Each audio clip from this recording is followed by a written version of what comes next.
Puji Tuhan, Shalom. Selamat pagi, salam sejahtera di dalam kasih Tuhan kita Yesus Kristus. Saya sangat bersyukur kepada Tuhan karena Tuhan masih memberikan waktu dan kesempatan sehingga boleh berdiri di tengah-tengah Bapak Ibu, saudara sekalian, dan juga bagi yang menonton lewat live streaming. Kami sangat berterima kasih kepada Tuhan Yesus yang memiliki pelayanan ini, dan tentunya kepada Bapak Gembala walaupun ada pelayanan sehingga kami boleh berdiri untuk melayani Tuhan pada pagi hari ini. Puji Tuhan, saya sangat bersyukur dan berterima kasih kepada Tuhan Yesus yang boleh sangat luar biasa dengan saya kesempatan masih bisa melayani pekerjaan Tuhan, karena hari-hari ini kita melihat dunia sementara di dalam keadaan kegoncangan. Tetapi kalau kita masih diberikan kesempatan, itu semua karena kemurahan Tuhan. Amin. Puji Tuhan. Saya akan melanjutkan khotbah sesuai tema minggu lalu, hari Minggu yang lalu, bagaimana kemuliaan gereja air Saman, saudara, yang diikuti dengan penjelasan ke-144.000 perempuan yang suci. Saudara di dalam Tuhan, saya sangat melihat bagaimana menjadi tantangan kita yang berada di ujung air Saman ini, saudara. Tetapi tantangan-tantangan yang kita alami karena apa? Karena pekerjaan juga yang akan kita hadapi adalah pekerjaan yang sangat luar biasa besar. Saya undang kita semua bangkit berdiri. Mari kita baca firman Tuhan di dalam Wahyu pasalnya yang ke-7. Kembali kita baca firman Tuhan di dalam Wahyu pasalnya yang ke-7, ayatnya yang pertama sampai ayatnya yang ke-4. Wahyu pasal yang ke-7 ayat pertama sampai ayat yang ke-4, firman Tuhan dalam terjemahan lama. Kemudian daripada itu aku tampak 4 malaikat terdiri pada ke-4 penjuru alam, memegang ke-4 mata angin, supaya jangan angin bertiup di bumi atau di laut atau di atas sesuatu pohon kayu. Maka aku tampak pula ada seorang malaikat lain naik daripada matahari hidup, memegang meterai Allah yang hidup itu.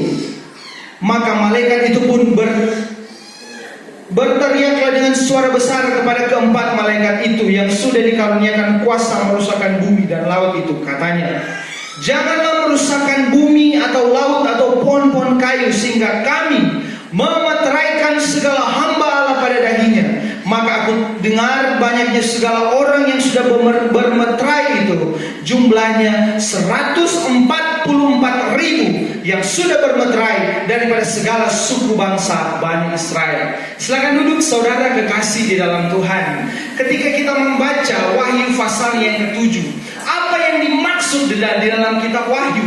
Wahyu berbicara tentang pengungkapan, saudara. Pengungkapan tentang, kalau kita baca dari pasal yang pertama, pasal kedua, pasal yang ketiga, adalah gambaran kita, gereja Tuhan yang berada di ujung air Saman juga. Walaupun teguran-teguran diberikan kepada 7 sidang jemaat yang ada di Asia Kecil, tetapi apa yang akan menjadi contoh dan teladan bagi kehidupan kita yang hidup di air Saman.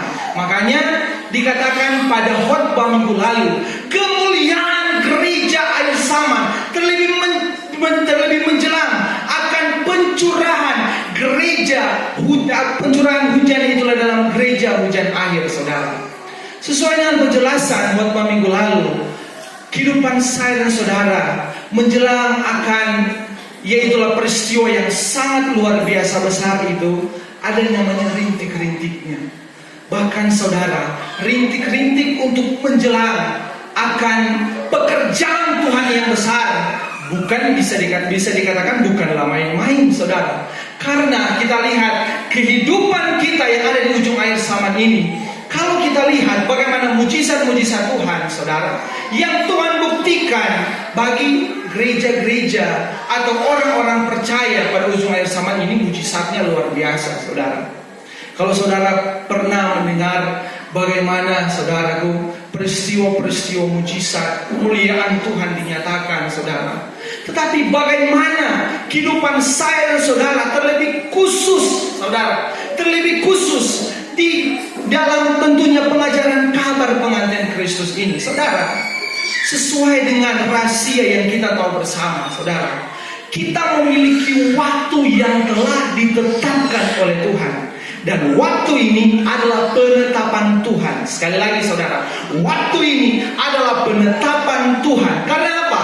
Karena dia memiliki otoritas, saudara. Tetapi pun rencananya yang dikatakan firman Tuhan, saudaraku, bagaimana rencana Tuhan bagi kehidupan kita, agar supaya manusia tidak diinginkannya untuk mendapatkan kebinasaan, tetapi yang Tuhan inginkan agar supaya kita mendapatkan keselamatan. Lewat pembahasan yang telah kita dengarkan, bahwa kehidupan saya dan saudara dari zaman Bapa, zaman Anak, dan zaman Roh, saudara. Firman Tuhan katakan rahasia yang telah terselubung, saudara, berabad-abad lamanya. Matius 13 ayat yang ke-11 dikatakan, bagi kehidupan saya dan saudara dibukakan, agar supaya apa? Firman Tuhan katakan dari kitab Daniel, meteraikanlah dahulu. Karena apa? Belum pada zamannya, saudara. Kenapa harus kehidupan saya dan saudara lewat kitab Pengwahyuan, atau dikatakan kitab Apokalipsi atau Pembuka Tudung, dibukakan rahasia tentang Wahyu pasalnya yang ke-7, berbicara tentang ke-144.000, yaitulah gereja Tuhan. Sekali lagi, 144.000 gereja Tuhan, yaitulah gereja pengantin yang dimaksudkan secara khusus, yaitulah 144.000 perempuan yang mengandung, itulah perempuan suci. Nanti kita lihat, saudaraku, seperti apa akan hal itu. Saat ini, saudara, kita lihat bagaimana Tuhan menetapkan waktu, kembali lagi kepada waktu. Sehingga pembahasan kita dikatakan gereja akhir zaman, saudara. Karena sesuai dengan rahasia Matius 24, saudara, pertandaan dunia akhir zaman. Pembahasannya lewat kitab Wahyu pasal yang ke-6, yaitulah gambaran-gambaran kuda putih, kuda merah, kuda hitam, dan kuda kelabu, saudara. Pembahasannya di dalam Matius pasal yang ke-24, tanda-tanda akan, di dalam firman Tuhan dikatakan kedatangan Tuhan, penghujung untuk sampai kepada kedatangan Tuhan itu sudah semakin dekat, saudara. Makanya tanda-tandanya sudah semakin dibuktikan, saudaraku. Saat ini kita melihat, saudara, berbicara tentang waktu yang ditetapkan oleh Tuhan. Tentunya di dalam kitab Daniel 9 ayat yang ke-29, saudara, ada waktu yang ditetapkan agar supaya keadaan keduniawian dunia ini, firman Tuhan katakan 1 Yahya 2 ayat 16 sampai 17, satu kali waktu keadaan dunia ini, keadaan keduniawian dosa, saudaraku, harus dihilangkan. Karena apa? Karena saudara, firman Tuhan katakan, kalau tidak disingkatkan waktunya, maka tiada yang selamat, saudara. Saat ini bahkan orang benar, dikatakan firman Tuhan, saudaraku, banyak yang terpanggil, tetapi sedikit yang terpilih, lebih sedikit yang setia. Keadaan dunia ini mengantarkan kita kepada apa? Firman Tuhan katakan, dosa semakin bertambah-tambah, saudara. Berarti kita yang berada di ujung akhir zaman ini tak lekat. Kehidupan saya dan saudara gampang sekali untuk mengakses dosa, saudaraku. Tapi firman Tuhan katakan, orang yang mengamalkan dosa, upah dosa adalah maut. Sekali lagi, saudaraku, upah dosa adalah maut. Berarti apa? Kalau Tuhan tidak menetapkan waktu agar dunia ini dikembalikan kepada masa di mana Adam dan Hawa, yang biasa kita dengar, yaitu apa? Eden dipulihkan kembali. Maka apa yang terjadi, saudara? Dosa semakin bertambah-tambah, maka akan lebih banyak lagi orang masuk kepada kebinasaan, saudara. Tetapi saat ini Tuhan menetapkan waktu agar apa?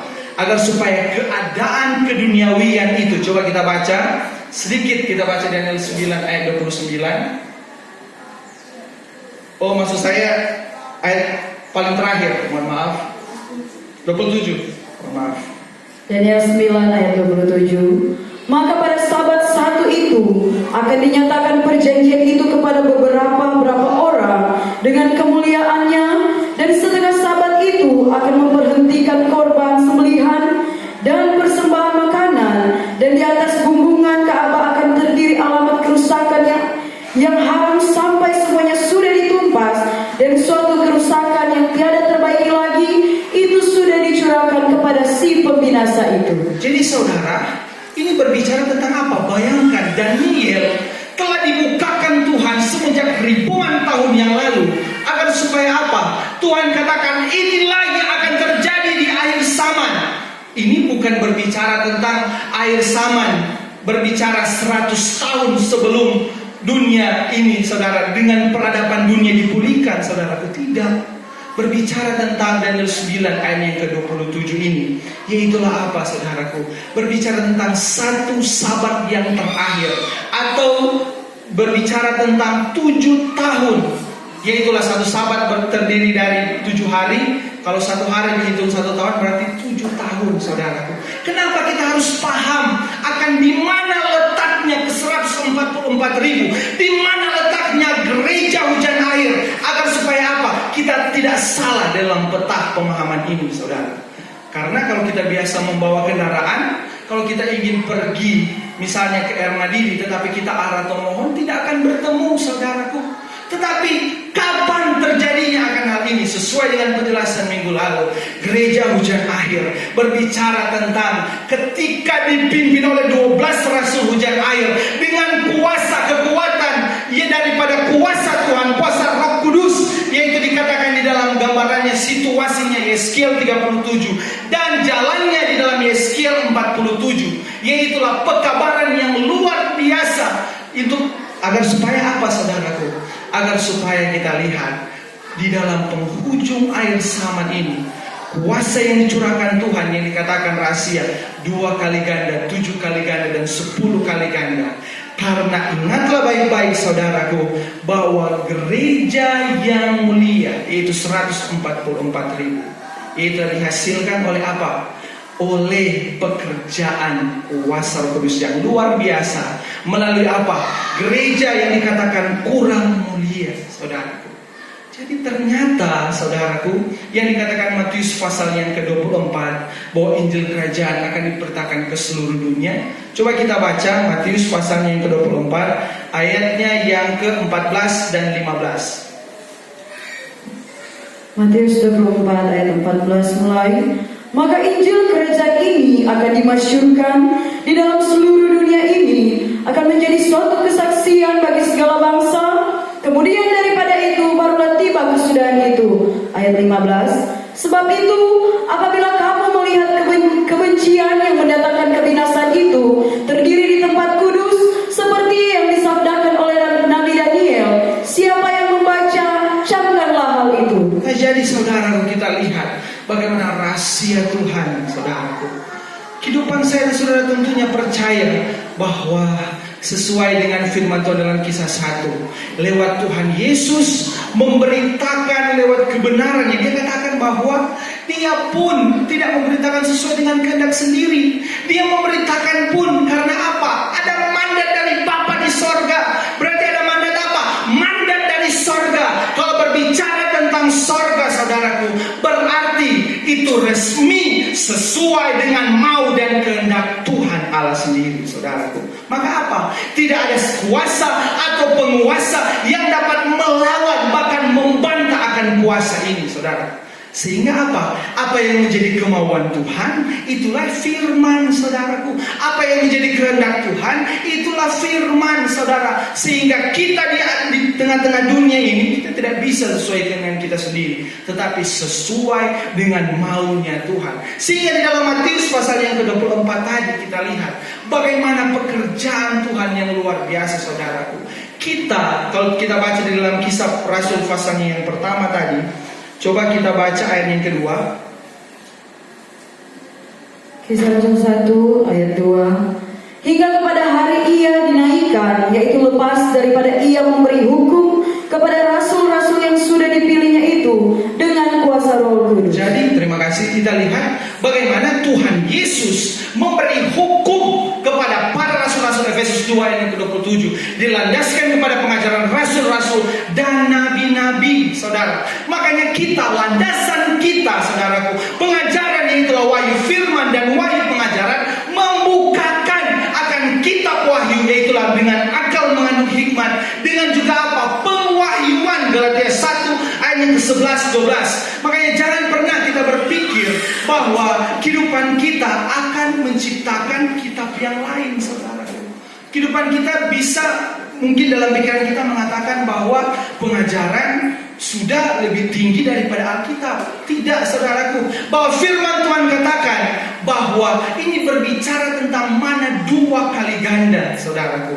Untuk apa? Menjelang hari Sabat, menjelang perhentian, menjelang 1000 tahun masa damai, akan dibukakan wahyu firman ke 66 kitab dan penjabarannya lewat wahyu pengajaran. Makanya saat ini, saudaraku, kehidupan saya dan saudara percaya akan otoritas daripada wahyu pengajaran. Amin. Kita harus pahami dulu baik-baik bahwa apa? Bahwa pengajaran yang telah kita terima berbicara tentang wahyu. Galatia 1 ayat 11-12, Efesus pasal yang ketiga, bahwa apa yang telah diterima itu sesuai dengan wahyu, itu daripada Allah, itu adalah otoritas sorga. Makanya dibukakan ke 144.000 ini dalam wahyu pasal yang ke-7. Saudara, kalau saudara melihat baik-baik secara mungkin ilmu, kalau biasa dikatakan ilmu hermeneutika atau ilmu tafsiran, saudaraku, karena para juga, saudaraku, orang yang di dalam berbicara tentang orang yang ada di bagian religius tidak mau juga salah tafsir, saudara. Makanya ada yang dinamakan hermeneutika. Tetapi saudaraku, kita ada memiliki hal yang lebih daripada itu. Apa, saudaraku? 1 Yohanes 2 dikatakan apa? Kuasa Roh Kuduslah yang membukakan di dalam kehidupan kita. Amin. Tetapi firman Tuhan katakan apa? Berjalan bersama-sama. Kuasa firman, kuasa Roh Tuhan berjalan bersama-sama, saudaraku. Mengontrol agar supaya apa, saudaraku? Berjalan sesuai dengan mau dan kehendaknya Tuhan. Berbicara tentang wahyu pasal yang ke-7, saudaraku. Di mana letaknya, saudara? Berbicara tentang wahyu pasal yang ke-7. Tadi kita telah membaca tentang Daniel 9 ayat yang ke-27.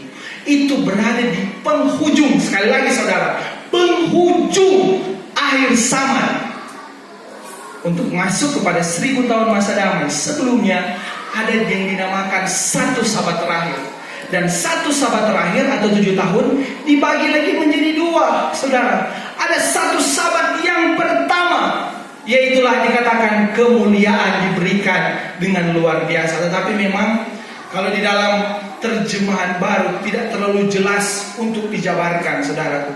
Tetapi bagaimana kita lihat lewat pembukaan dikatakan firman Tuhan juga tadi Matius 24, Injil ini harus diberitakan ke 4 penjuru alam, saudara, dengan kuasa yang luar biasa.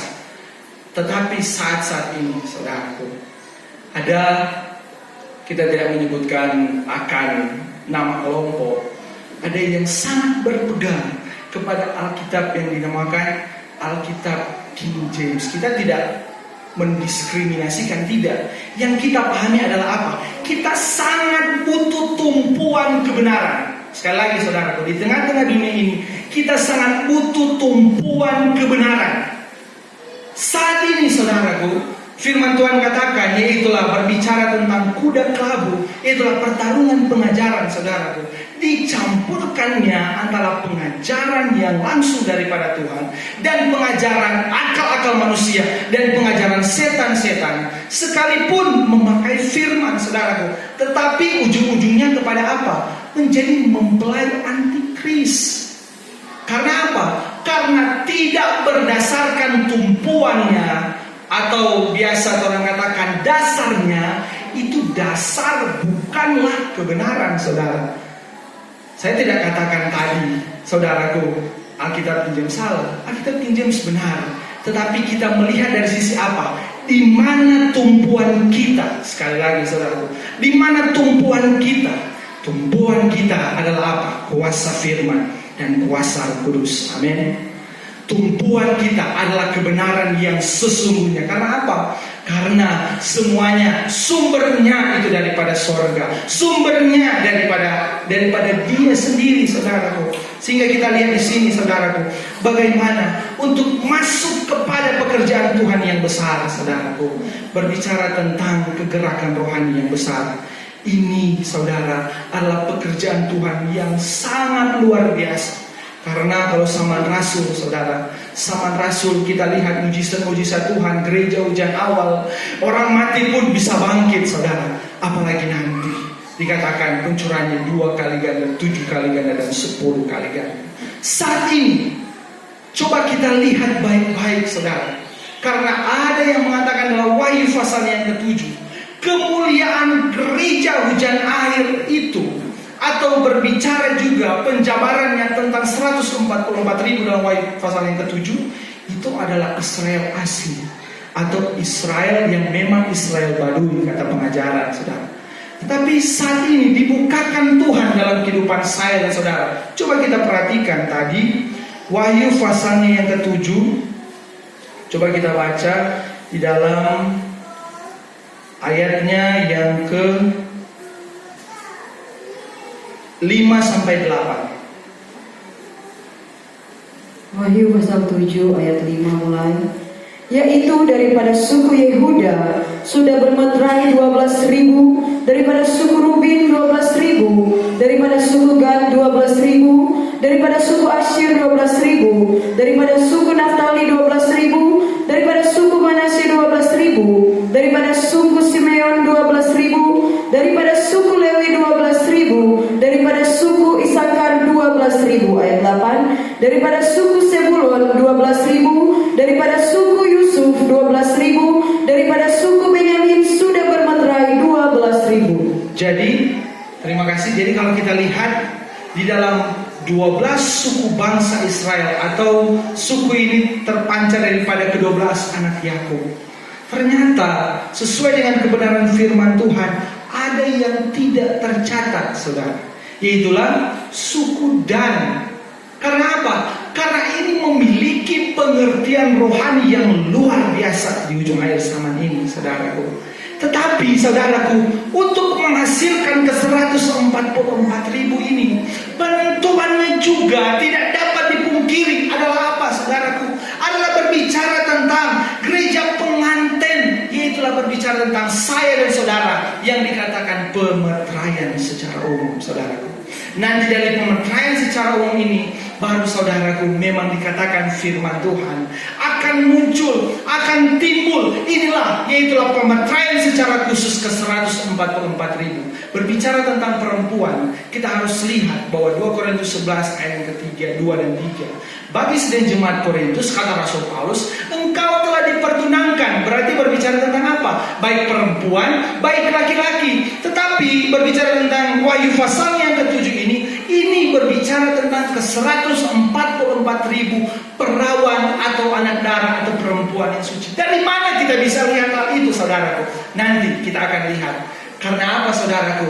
Karena ada yang dinamakan, saudaraku, yaitulah dinamakan dalam kekeliruan, dalam tentunya menafsirkan. Tetapi kehidupan saya dan saudara sekali lagi dibukakan Tuhan agar supaya kita melihat apa yang sesungguhnya dalam Wahyu pasal yang ke-7 ini. Saudaraku, kalau kita perhatikan di dalam ayat yang pertama, ayat yang kedua, dan ayat yang ketiga, itu dikatakan apa, saudaraku?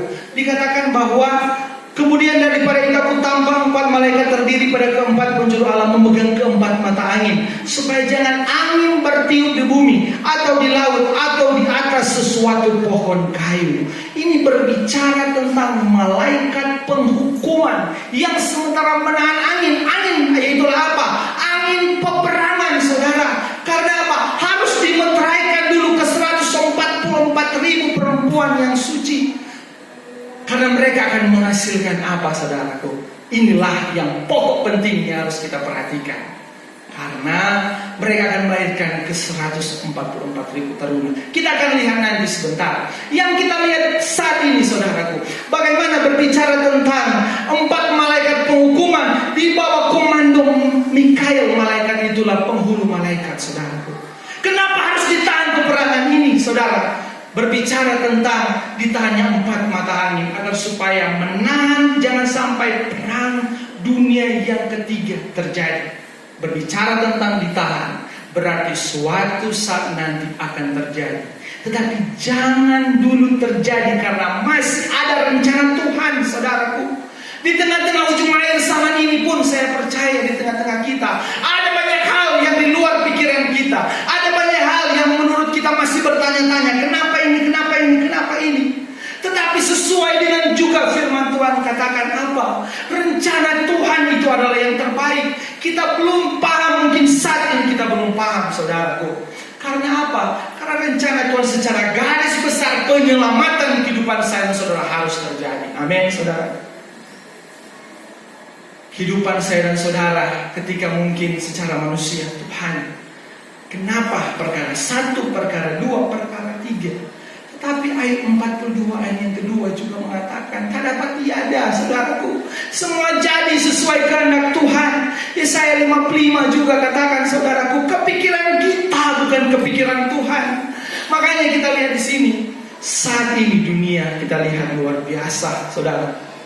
Terjadi peperangan, terjadi kerusuhan, konflik. Saat ini berkecamuk di Timur Tengah, saudaraku. Berbicara tentang perang, saudaraku, paling tidak berbicara tentang perang pasti ada korban, saudara. Perang dunia pertama, perang dunia kedua 1914 bahkan 1940-an. Kita lihat korbannya berapa, saudaraku.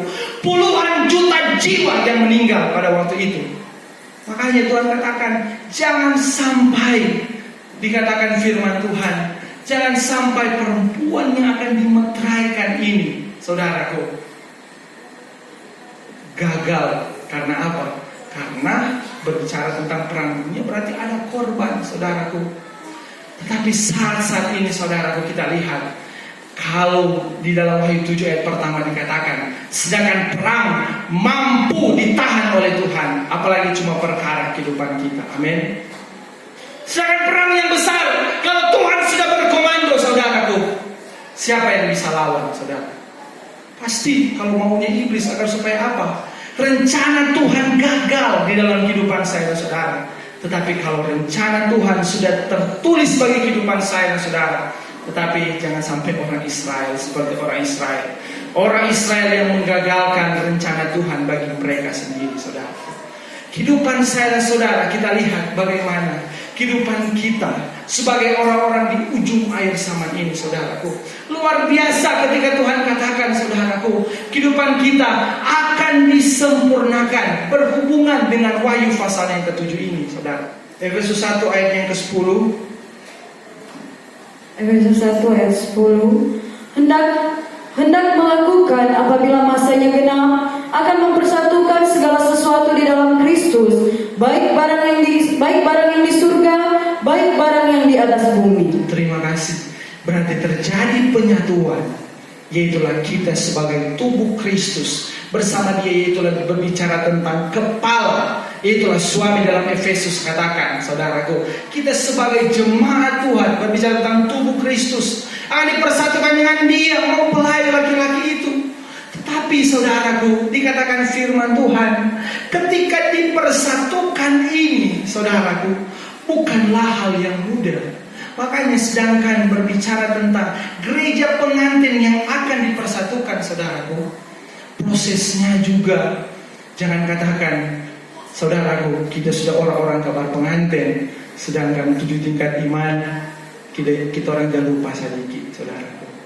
Jangan katakan kehidupan saya dan saudara mengerti sekali kabar pengantin, saudaraku.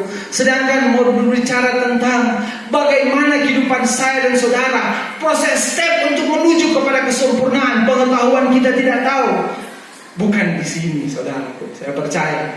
Tetapi kehidupan saya dan saudara sebagai calon-calon mempelai, ingat baik-baik, saudara, bahwa Hosea 4 ayat yang ke-6, umatku dibinasakan sebab tidak berpengetahuan, saudaraku. Saat ini kita diajarkan agar supaya apa, saudaraku? Kita memiliki kesempatan yang begitu besar agar suatu saat ini nanti dipersatukannya, sangat berhubungan erat dengan rencana Allah, agar supaya pemeteraian secara umum, yaitulah kita sebagai gereja Tuhan di akhir zaman, saudaraku, sebagai tubuh Kristus, yaitulah apa, saudaraku, akan dipersatukan dengan Dia, yaitulah kepala. Dan berbicara tentang pemeteraian secara khusus dua bagian gereja pengantin, yaitulah apa, saudaraku? Gereja yang mulia yaitulah pemeteraian secara khusus. Inilah tadi Wahyu pasal yang ke-7, yaitulah ke-144.000 perempuan yang suci, saudaraku. Dan pemeteraian secara umum, yaitulah gereja pengantin yang kurang mulia. Coba kita perhatikan, mungkin kata mulia dan kata kurang mulia ini sangat jauh, saudaraku. Berbicara tentang mulia dan kurang mulia karena apa, saudaraku? Karena ada perbedaan, saudara. Ada perbedaan, yaitulah mulia. Maka saudaraku, itu berbicara tentang perempuan yang suci, saudara. Maka kita sebagai gereja Tuhan dibedakan, harus ada pembeda, saudara. Karena harus juga ada penjelasan tentang 144.000, saudara. Maka kehidupan saya, saudara, disebutkan sebagai gereja pengantin yang kurang mulia. Kita tidak akan berkecil hati tentang hal itu, cuma katakan kurang mulia.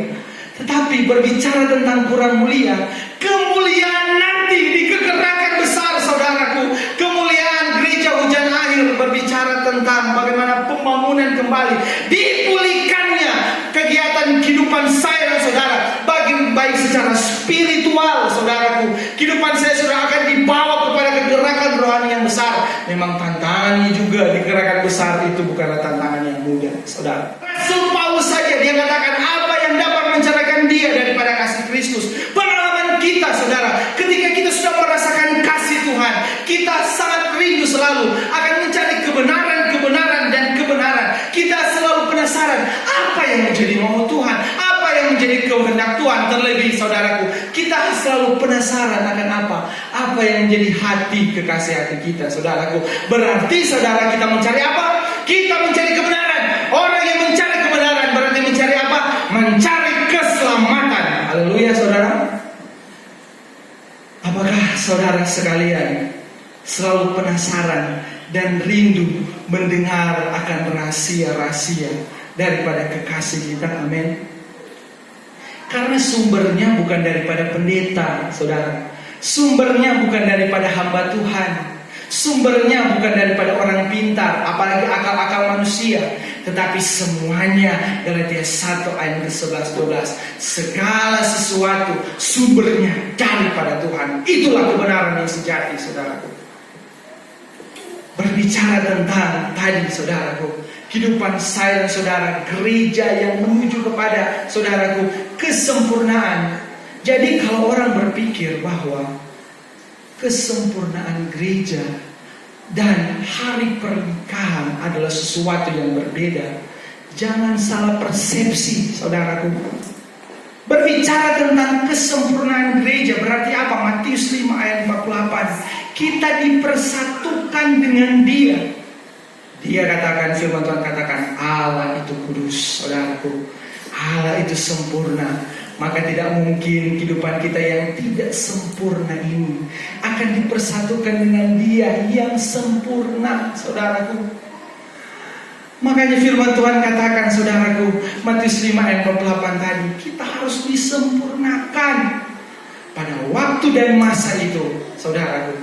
Maka dikatakan firman Tuhan, coba kita baca, saudaraku, firman Tuhan yang dikatakan di dalam 1 Yohanes pasalnya yang ketiga ayat yang kedua. 1 Yohanes 3 ayat 2. Hai segala kekasihku, sekarang kita ini menjadi anak-anak Allah, maka belum lagi nyata bagaimana akan jadinya kita kelak. Tetapi kita mengetahui bahwa jikalau Ia sudah nyata kelak, kita pun menjadi serupa dengan Dia, karena kita akan melihat Dia sebagaimana Ia ada. Oh, saudaraku, haleluya. Bagaimana mungkin kehidupan saya dan saudara yang tidak sempurna ini, saudaraku? Dikatakan firman Tuhan, satu kali kelak kita akan menjadi, saudaraku, dikatakan saudara, menjadi bagian daripada pokok pesta tersebut. Kita akan melihat Dia sebagaimana Dia ada, saudara. Luar biasa. Tetapi keadaan kita, satu masa tadi Efesus 1 ayat yang ke-11, ayat yang ke-10. pada masa yang dikatakan dipersatukan. Kapan itu saudaraku? Hari ke-980. Rahasianya yang sudah banyak kali kita dengar. Wahyu pasal yang ke-12 ayat yang pertama dan kedua. Yaitulah ketika apa? Seorang perempuan di situ seperti yang dikatakan tadi. Itu adalah gereja pengantin. Yang kembali lagi kita mengingat bahwa gereja pengantin ada pemeteraian umum, ada pemeteraian khusus. Pemeteraian umum kembali lagi saudaraku, kita dengar bahwa pemeteraian umum yaitulah kita sebagai tubuh Kristus, dan pemeteraian khusus yaitulah ke-144.000. Lalu kenapa saudaraku kita katakan pemeteraian khusus ini berbicara tentang perempuan anak darah? Karena dikatakan, coba kita baca Wahyu pasalnya yang ke-12 ayatnya yang ke-5. Wahyu 12 ayat 5. Lalu ia memperanakan seorang anak laki-laki yang akan memerintah segala bangsa dengan tongkat besi. Maka anaknya itu pun disambar, dibawa kepada Allah dan kepada arasnya. Puji Tuhan. Kita lihat bagaimana dikatakan firman Tuhan. Perempuan yang akan memperanakan anak laki-laki, dan dikatakan firman Tuhan akan memerintah segala bangsa dengan tongkat besi. Anak itu pun disambar, dibawa kepada Allah dan kepada arasnya. Ini berhubungan dengan Wahyu pasalnya yang ke-14 ayat yang pertama dan sampai ayatnya yang kedua saudaraku. Karena berbicara tentang Wahyu pasalnya yang ke-14, kita lihat ciri-cirinya yaitu apa? Coba kita lihat Wahyu pasalnya yang ke-14 ayatnya yang pertama. Wahyu 14 ayat 1. Maka tiba-tiba aku tampak anak domba itu berdiri di atas gunung Sion, dan beserta dengan dia ada 144.000 orang yang tertulis. 144.000. Orang yang Terus yang tertulis nama anak domba dan nama bapaknya itu dia di dahinya. Sampai yang ketiga. Ayat 2. Maka aku dengar suatu suara dari langit seperti bunyi banyak air menderu, dan seperti bunyi guru yang besar. Adapun suara yang kudengar itu seperti bunyi orang memetik kecapinya. Ayat 3. Maka mereka itu menyanyi suatu nyanyian baru di hadapan aras itu dan di hadapan keempat zat yang hidup dan segala ketua itu, dan seorang pun tiada dapat belajar nyanyian itu, hanya ke 144.000 orang yang ditebus dari bumi. Haleluya. Kalau kita lihat ayat yang ketiga saudaraku, bagaimana dikatakan firman Tuhan, mereka menyanyi suatu nyanyian baru di hadapan aras itu. Wahyu 12 ayat yang pertama dan ayatnya yang kelima dikatakan apa saudaraku? Seorang perempuan yang melahirkan anak laki-laki. Berarti Wahyu pasalnya yang ke-7 berbicara tentang ke-144.000. Itu tidak dikatakan itulah Israel asli saudaraku, tetapi itu berbicara tentang apa? 144.000 perempuan yang suci, gereja pengantin. Untuk apa saudaraku? Agar supaya dia melahirkan yang dikatakan teruna-teruna. Karena yang ke-7, 8, dan 9 dalam Wahyu 12 ada peperangan di sorga selama 3 hari saudaraku.